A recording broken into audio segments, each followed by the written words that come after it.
I just wanted to talk to you candidly today about a few different things that, is kind of confusing, because when you watch YouTube and you watch all these videos and you're trying to grow your small channel and you're trying to get views and you want to do a good job and you want people to come back and you want them to like your content. If you're over the age of 40 or over the age of 50 like I am, and you're over the age of 50, 60, 70, whatever age you are, you're middle age or higher, and you're trying to do this YouTube thing, then, there's just all these things, do you do this? Do you not do that? One of the things that I found was, should I do a call to action or not do a call to action?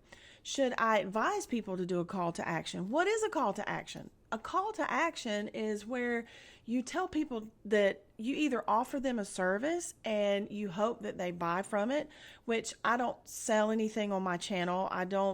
I'm not a salesperson, honestly. I do have some affiliate links, and that's just for the couple of things of equipment that I had bought in the very beginning just to get started with this. But you don't even have to have that. You can use your cell phone. You don't have to buy any equipment. Use your cell phone, upload a video, and just publish it.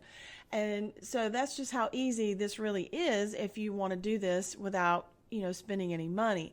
A call to action is where, like I said, you either get somebody to buy something or you have them do something like share, like, subscribe, share this video. If you find it valuable and you find that it's, helpful to you, share it with somebody else. Or if you like this type of content, like it, because if you like it, then the algorithm loves you and it's going to put it in front of more people. If you haven't subscribed to the channel, you want to tell people to subscribe to your channel. Well, then there's other channels that tell you, don't do any of that. Don't do that, because it's a turn off to people. They don't want to hear, that you need to like the video or subscribe to the channel or that you have an affiliate link, and that they'll find it in your description. And I find that that's not really true either, because a lot of people don't even look at the description. They don't even look down below and hit the more button and see what all's in that little box, Should you use bullet points or should you use a script? Well, I began with doing scripts because when I started this channel, I felt like that I am just not good on camera. And the more that I've done this, the easier that it's gotten. Now I'm trying to go by bullet points and not read a script word for word. Do you edit or not edit? And a lot of people are doing good. Their channels have blown up because they've not edited. They maybe sit in their car and they just, talk from their heart and the video just went crazy. You don't have to edit, you really don't, but I'm telling you that the channels that I've seen contradict that have been around for years. These channels are bigger channels. They've been doing this for years and years, and they're still doing it, and they make it as a full-time income, a full-time living. The other one that I found is, should you do shorts or not do shorts?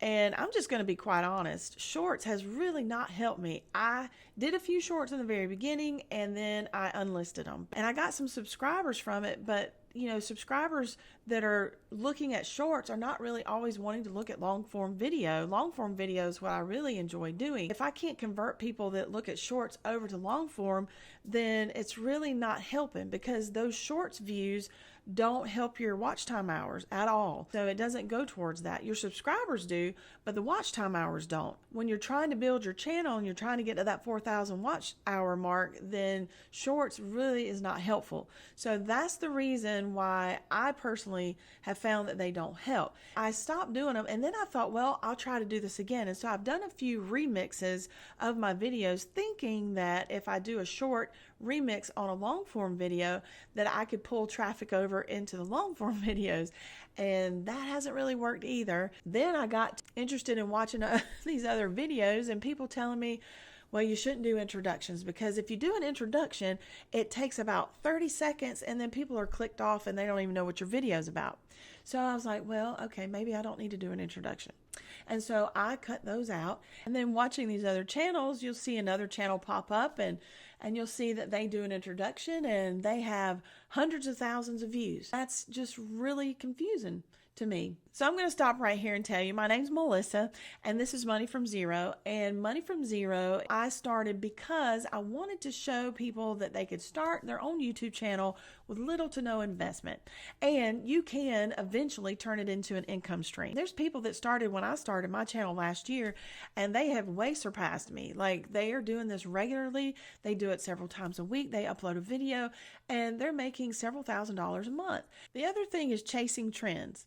And I've done a few trending videos, and yes, if you do the trending titles, it can help you grow. It can help you grow faster. But then I have to ask myself, do I just want to chase trends all the time? Do I want to do what everybody else is doing? And I really don't. Like, I don't want to do what everybody else is doing. I want to help people that are over my age, over the age of 40. I'm a little bit older, but still, over the age of 40, I know that, maybe what I have to offer in my videos will help somebody. And if it helps you, then that's what's worth it to me. So today's scripture, I want to read to you from 1 Corinthians chapter 13 and starting in verse 2.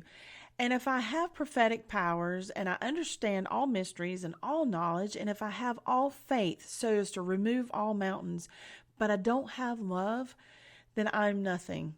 If I give away all I have, and if I deliver up my body to be burned, but I have not love, I've gained nothing.